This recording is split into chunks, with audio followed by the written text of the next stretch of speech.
Bonjour tout le monde, c'est Paul de Crypto Formation.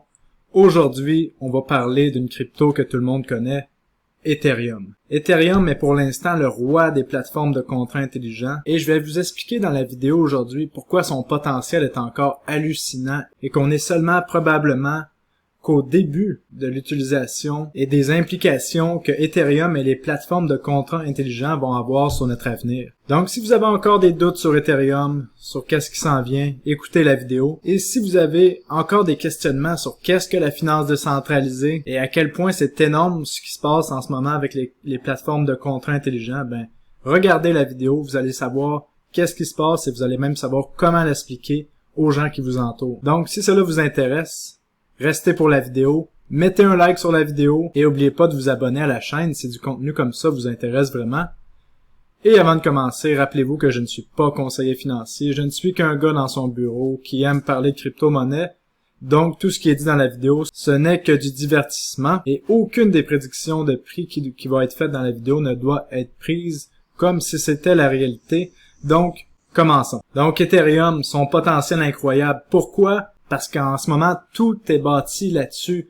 La finance décentralisée, les NFT et plusieurs autres applications. Aujourd'hui, on va se concentrer sur pourquoi la finance décentralisée est un must pour l'évolution de l'humanité et l'évolution de la finance tout simplement. C'est l'article ici de Arthur Hayes, qui est le fondateur de BitMEX, qui était dans le passé la plateforme que tout le monde allait pour échanger du Bitcoin avec des leviers de x100. Maintenant que BitMEX est sous investigation de la SEC, les choses ont changé, mais par contre, cet homme-là reste quelqu'un de vraiment intelligent et je vais vous partager quelques-unes de ses réflexions mélangées à mes réflexions. Donc, vous allez voir à quel point c'est gros ce qui s'en vient. Donc, pourquoi la finance décentralisée, c'est important? Parce qu'en ce moment, on est dans une finance centralisée avec les banques.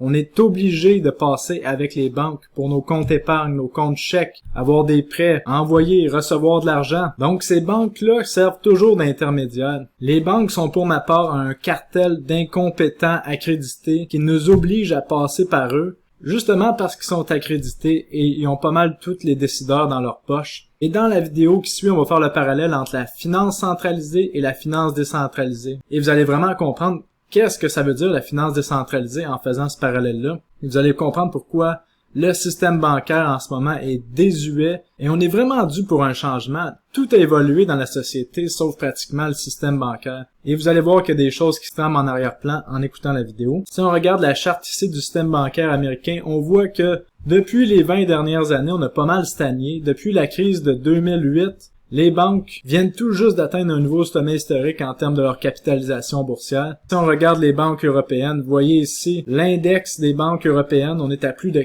80% de chute de leur sommet historique. Et ce qu'on a appris avec la crise de 2008, c'est que les banques, avec leur cupidité incroyable, ont maîtrisé l'art de privatiser les gains et de socialiser les dettes. Parce qu'on le sait que quand les banques font des profits, on touche absolument rien, nous le peuple, qui mettons notre argent dans nos comptes en banque. Mais par contre, quand une banque est en faillite, elle va demander au gouvernement de se faire sauver et le gouvernement sauve toujours les banques avec l'argent des payeurs de taxes. Donc la citation que je viens de vous dire vient de Arthur Hayes, vraiment formidable. Privatiser les gains et socialiser les pertes, c'est vraiment ce qu'on voit avec les banques. Et ce qui peut venir changer ça, c'est la finance décentralisée. Donc maintenant, commençons avec le premier parallèle entre la finance centralisée et la finance décentralisée. Premièrement, c'est le compte chèque. Un compte chèque.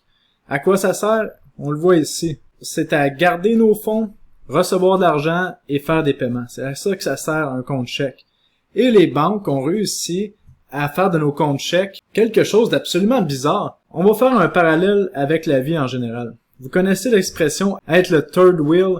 Par exemple, s'il y a une fille que vous désirez sortir avec, que vous l'aimez, et là vous amenez votre ami qui va être votre wingman. Mais là, qu'est-ce qui arrive, c'est que finalement, votre wingman finit avec la fille, comme on voit ici Hermione dans les bras de Ron à la place d'Harry Potter, ou on voit ici cette personne-là qui est toujours le third wheel, ou encore là, on voit le third wheel. Le parallèle que je veux faire avec ça, c'est que vous arrivez, vous êtes ici, là, la personne qui est penchée, qui est triste, vous arrivez avec votre argent à la banque. Donc, dans la situation, l'argent serait la fille qui est ici, et la banque serait la personne asiatique qui est ici. Donc, vous arrivez avec votre argent à la banque, vous leur dites, je veux mettre mon argent dans un compte chèque, j'aimerais que vous me donniez des beaux pourcentages d'intérêt. La banque vous dit, y a pas de problème mon ami, je vais t'aider. Et finalement, la banque prend votre argent, joue avec, fait des rendements incroyables, fait du 50, 60, 100% par année, et vous recevez 0,25% par année, même des taux d'intérêt négatifs en Europe. Et à un moment donné, vous réalisez que vous êtes cette personne-là. Vous êtes la troisième roue dans l'équation. Vous vous êtes fait avoir, alors que la banque profite de votre argent. Eh ben, ce qui est merveilleux avec la finance décentralisée, c'est qu'on va enlever l'intermédiaire qui sert à rien et vous allez pouvoir vivre une situation de vie plus heureuse avec votre argent. Vous allez être avec votre argent sans intermédiaire, comme on voit ici. Regardez comment ils sont heureux. Si vous avez plus les cheveux bruns, c'est cette situation-là. Vous n'avez pas d'intermédiaire dans la situation. Et c'est ça que la finance décentralisée permet de faire avec un portefeuille de crypto-monnaies digitales. On enlève l'intermédiaire tout simplement. Vous pouvez envoyer de l'argent à quelqu'un en Chine ou à votre voisin, ça va coûter les mêmes frais. Il n'y a pas de frais annuels pour garder vos crypto-monnaies dans le wallet. Même vous êtes payé avec les revenus de staking habituellement pour garder des crypto-monnaies. Mais avec un grand pouvoir vient une grande responsabilité. Lorsque vous avez un portefeuille de crypto-monnaies, il n'y a pas de deuxième chance, donc il faut absolument faire ses backups et sécuriser son wallet. Maintenant, deuxième chose que la finance décentralisée permet d'améliorer, c'est les comptes épargne qu'on voit ici. Dans mon dernier compte épargne que j'ai ouvert à ma banque, on m'a donné 0,25% d'intérêt annuel. Et on m'a dit que c'était des intérêts très élevés, que j'étais chanceux. Mais avec la finance décentralisée, comme que je vous ai montré dans mon guide ultime pour faire des revenus passifs sur les crypto-monnaies, que je vous invite à aller voir ici, là, guide ultime de revenus passifs, partie 1 et la partie 2 ici. Eh bien, je vous explique que c'est facile de faire entre du 10, du 20, du 30% sur vos stablecoins grâce à la finance décentralisée, sans intermédiaire. Donc, un autre point pour la finance décentralisée. Maintenant, troisièmement, pour ce qui est des prêts, on voit ici les loans en anglais, les banques sont les seules entités ou presque qui peuvent faire des prêts. Donc, c'est eux qui sont accrédités pour vous faire des prêts. C'est que c'est eux qui fixent les taux d'intérêt. Donc, lorsque vous avez un faible revenu et que vous n'avez pas beaucoup d'actifs, les taux d'intérêt sont plus hauts. Alors que si vous êtes une grosse corporation, vous pouvez emprunter de l'argent pratiquement pour 0$ ou 0% d'intérêt.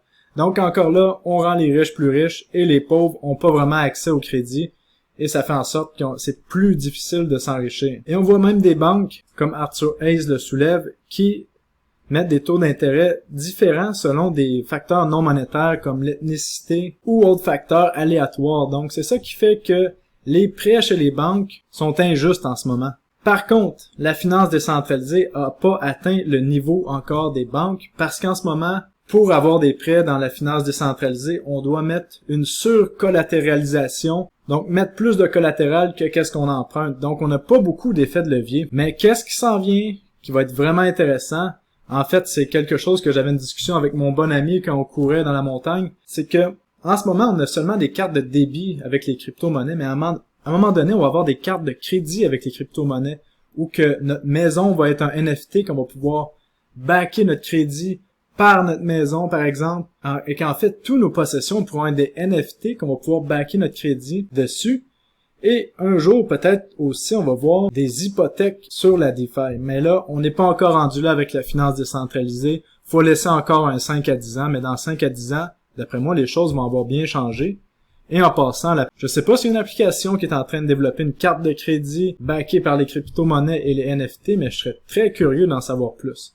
Donc vous voyez, la finance décentralisée, c'est ce que permet la blockchain d'Ethereum et les autres plateformes de contrats intelligents comme Solana, bientôt Cardano, Polkadot, Luna. Donc vous comprenez qu'on peut améliorer les processus désuets des banques avec la finance décentralisée. Un autre point qui est pas dans l'article d'Arthur Hayes, c'est qu'on va pouvoir bancariser les gens qui sont débancarisés. Donc dans les pays d'Afrique, les gens qui n'ont pas connu le système bancaire et qui n'ont pas accès à la finance globale, ou en Amérique du Sud vont pouvoir le faire grâce au portefeuille digital, grâce aux crypto-monnaies. Parce que pour faire partie du système monétaire global, ces gens-là n'auront pas à passer par une banque. On va enlever cet intermédiaire désagréable. Et ceci est ma prédiction.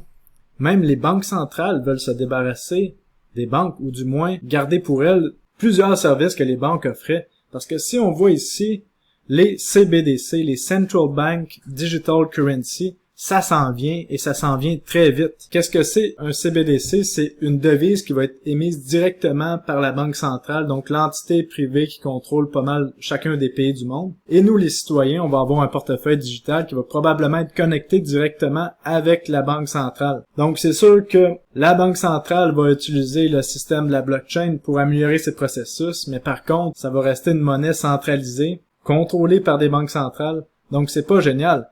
Mais qu'est-ce qu'on voit ici, sur la carte du monde, on voit qu'il y a plusieurs pays qui, quand on est en orange ici, qu'il y a des projets pilotes de CBDC. Quand c'est en vert, c'est en recherche. Quand c'est en mauve, c'est en développement. Donc vraiment, on voit que le monde au complet va finir à avoir comme devise un CBDC, donc une crypto-monnaie qui va fonctionner sur une ou plusieurs blockchains. Quelle blockchain va gagner? On le sait pas encore. Mais on sait qu'il y a plusieurs candidats qui s'intéressent vraiment pour devenir la blockchain de choix pour les CBDC. Et là, si on revient vers les compagnies privées, comme que je vous avais expliqué dans une des dernières vidéos, on a vu Visa qui utilise le USDC sur la blockchain d'Ethereum pour régler des transactions. Donc, on voit de plus en plus de grosses compagnies qui vont utiliser des stablecoins sur la blockchain d'Ethereum pour régler des transactions. Et ça, c'est une tendance qui accélère de plus en plus. Donc, c'est très, très haussier pour Ethereum et son utilisation. Et même les banques, la finance centralisée comme JP Morgan avec sa blockchain Quorum qui est créée sur, devinez quelle blockchain? Ethereum est utilisé par plusieurs banques pour régler des paiements. Comme on voit ici qu'il y a plus de 300 banques qui sont dans le réseau de Quorum. Donc, encore là, Ethereum est utilisé. Je pourrais vous donner des tonnes d'exemples comme ça, mais là, on va passer à un autre point sur Ethereum. On a le London Upgrade qui s'en vient très très bientôt avec le EIP 1559. Je vous en avais déjà parlé, mais qu'est-ce que ça va faire le EIP 1559? Ça va faire en sorte que Ethereum va devenir de plus en plus rare parce que à chaque transaction qui va être faite, il y a une partie des Ethereum qui sert à payer les frais de gaz qui va être brûlée à tout jamais. Et ça, cette proposition-là a été acceptée. Ça s'en vient. Et on voit ici Dune Analytics a fait un graphique qui nous montre ici si le EIP 1559 avait été en ligne depuis un an. En ce moment, on aurait 2 941 000 Ethereum qui auraient été brûlés en un an. Vous comprenez que ça fait 5,8 milliards de dollars d'Ethereum qui auraient été brûlés. Donc, pour Ethereum, si on calcule qu'il y aurait 2,9 milliards d'Ethereum qui auraient été brûlés, on parle de 2,5% du total des Ethereum qui existent. Et on sait que le taux d'inflation d'Ethereum est à peu près de 4,45%. Donc, on aurait diminué l'inflation d'Ethereum en bas de 2% par année. Qu'est-ce qui fait que c'est une inflation très minuscule. Et quand on voit la tendance qu'Ethereum est de plus en plus utilisé, ben on sait qu'il va y avoir de plus en plus de gaz qui va être utilisé, qui va être brûlé. Et ça fait en sorte que peut-être qu'éventuellement, Ethereum va devenir déflationnaire. Donc, on n'aura plus du tout d'inflation. Et au contraire, il va y avoir de moins en moins d'Ethereum jour après jour. Et donc, quelque chose qui est de plus en plus rare, ça vaut de plus en plus cher. Et quand, en plus, on sait que les institutions sont en train de se lancer sur Ethereum comme jamais auparavant. Comme on a vu en avril, il y a 3 ETF d'Ethereum qui ont été approuvés au Canada. Qu'est-ce que ça fait, ça? C'est que ça diminue la barrière d'entrée pour l'Ethereum. Donc, des gens avec aucune compétence en crypto-monnaie, en blockchain, peuvent acheter de l'Ethereum facilement avec leur compte de courtage. Et il y a de plus en plus d'ETF d'Ethereum qui sont acceptés. Il y en a plus d'une dizaine. Et ça fait en sorte que les institutions peuvent se mettre à acheter agressivement. Et d'ailleurs, c'est ça qu'on voit. On voit que tous ces ETF-là sont en train d'accumuler de l'Ethereum comme jamais. Maintenant, on va voir la prédiction de prix sur Ethereum. Quelque chose que vous attendiez. C'est Arthur Hayes, encore une fois, qui a fait le calcul. Si on calcule le prix de l'Ethereum versus ses revenus. Donc, les revenus de l'Ethereum, c'est les frais de transaction. On a un ratio présentement de 98. Mais si on retourne à notre médiane depuis la création d'Ethereum, on parle de 430. Donc, le prix de l'Ethereum pourrait être à 9 000 $. Et si on revient à la moyenne, on parlerait d'un Ethereum à 32 000 $. Mais là, qu'est-ce qui arrive? C'est que le contexte est différent. Donc, ce calcul-là n'est qu'un calcul pour nous donner une idée de ce qu'est la moyenne du prix d'Ethereum par rapport à ses revenus. Mais le graphique le plus intéressant, c'est celui-ci. On voit ici les revenus des banques en ce moment, de la finance centralisée. Et là, Arthur Hayes fait une projection de prix du Ethereum selon le pourcentage des revenus qu'Ethereum pourrait prendre par rapport à la finance décentralisée. On a vu un Ethereum à 4 000 $, donc on avait 0,1% des revenus total. Mais pour ma part, voici ma prédiction. Je pense que pour la fin du bull run, on va clairement avoir un Ethereum qui dépasse son sommet historique. Donc, on va dépasser le 4300 $. Et ma target de 0.1 Bitcoin pour l'Ethereum reste toujours valide. Je vous rappelle qu'on a atteint ma première target à 0.08. Et la target que je vous avais parlé dans la précédente vidéo reste toujours valide, 0.1 Ethereum par Bitcoin. Et là, pour savoir si 0.1 Ethereum par Bitcoin va équivaloir à 20 000 $ pour un Ethereum ou à 10 000 $, ben ça va dépendre jusqu'à où le Bitcoin va aller. Donc, si on voit un Bitcoin qui monte jusqu'à 200 000 $, on pourrait peut-être parler d'un Ethereum à 20 000 $. Mais si le Bitcoin stagne à 100 000 $, on pourrait voir l'Ethereum quand même aller jusqu'à 10 000 $. Ceci est ma prédiction pour la fin du bull run. Et au prochain cycle, si on a encore un cycle de 4 ans, je serais pas surpris de voir Ethereum, avec la finance décentralisée, peut-être dans les 4-5 prochaines années, atteindre 5% des revenus annuels de la finance décentralisée. On pourrait voir un Ethereum à 200 000 $ si on arrive là. En plus, l'Ethereum deviendrait de plus en plus rare avec le EIP 1559. Donc vraiment, ça fait rêver, mais ça reste une possibilité parce que les banques vont vouloir utiliser des technologies supérieures. Parce qu'à un moment donné, on sait que les banques, c'est un système désuet. À un moment donné, il faut que la technologie évolue. Et là, en ce moment, on a enfin la technologie pour faire évoluer le système bancaire. Et ça, ce serait Ethereum et les autres blockchains qui permettent les contrats intelligents. Et on va aller les voir ensemble, ces autres altcoins dans l'ombre qui pourraient venir exploser à la hausse. Pour l'instant, les institutions commencent tout juste à comprendre Ethereum. Étant donné que son market cap est de plus de 200 milliards de dollars, ben, c'est facile pour les institutions de pouvoir acheter en masse des Ethereum parce que la liquidité est là. Mais là, nous, heureusement qu'on n'est pas des institutions, on peut aller acheter des crypto-monnaies qui ont un market cap plus faible et qui ont un potentiel de gain peut-être plus élevé. Et je vous rappelle, ce qui plane au-dessus d'Ethereum, en fait, la chose qui pourrait faire qu'Ethereum ne fonctionne pas, c'est s'ils ne réussissent pas à bien implanter des solutions de scaling et que les frais de transaction restent élevés, ça pourra pas fonctionner Ethereum. Donc, c'est la menace qui plane au-dessus d'Ethereum. Donc, on va voir qu'est-ce qu'ils vont livrer dans les prochaines années. Mais voici les autres altcoins qu'il faut surveiller, qui sont des plateformes de contrats intelligents, qui permettent aussi la finance décentralisée. Donc, on a le roi Ethereum. En deuxième position, ben, c'est Cardano. Éventuellement, les contrats intelligents s'en viennent, probablement à la fin de l'été.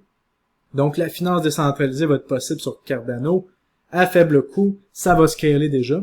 On a Polkadot à surveiller aussi. Solana, que je vous ai parlé en long et en large. Polkadot, que je vous ai parlé en long et en large précédemment dans mes vidéos sur ma chaîne. Je vous invite à aller les voir. Et on a des crypto-monnaies encore plus petites qui vont avoir leur part du gâteau, d'après moi, dans la finance décentralisée. Quand on parle de Atom, Cosmos, que je vais vous faire une vidéo dans les prochains jours sur l'écosystème de Atom, et vous allez comprendre que c'est tellement sous-évalué et que il faut mettre Atom sur votre radar, ou du moins son écosystème. Et une des cryptos qui fait partie de l'écosystème de Atom, ben, c'est Luna, qui est aussi une plateforme de smart contract, qui pourrait prendre des parts de gâteau dans la finance décentralisée. Et c'est sûr qu'il y en a d'autres, des plateformes de contrats intelligents qui font partie de la finance décentralisée. Quand on regarde comme Algorand, si on descend même Kusama, ce genre de plateformes-là, il y en a plusieurs. Lesquelles qui vont réussir, c'est ça qui est dur à savoir. On parle même de Elrond. Et une petite dernière que je vous ai parlé sur mon Telegram, pour les gens qui me suivent sur Telegram, ben c'est Quant, QNT, qui va être aussi à surveiller pour les CBDC, bien sûr. Et je sais pas si vous avez remarqué, les crypto-monnaies qu'on a parlé ont des market cap beaucoup plus petits. On parle juste de 2 milliards pour Luna. Atom, on parle de 3 milliards ici. Et si on monte un petit peu plus haut, en deuxième position, on avait Cardano, on a 43 milliards, versus Ethereum qui est 246 milliards. Donc vous voyez, il n'y a rien qui est joué encore à 100% dans les plateformes de contrats intelligents. Mais chose sûre, c'est que la finance décentralisée s'en va sur les plateformes de contrats intelligents. Donc, c'est le temps de faire 1+1, de réfléchir et de se rappeler que 1+1 égale 2.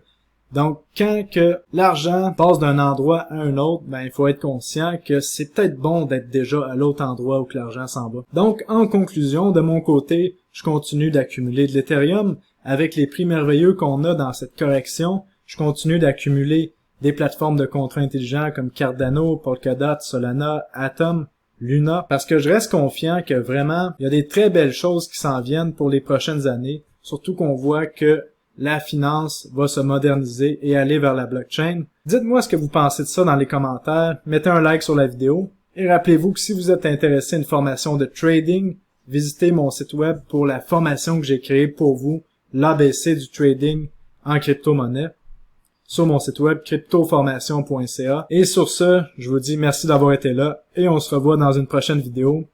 Bye bye.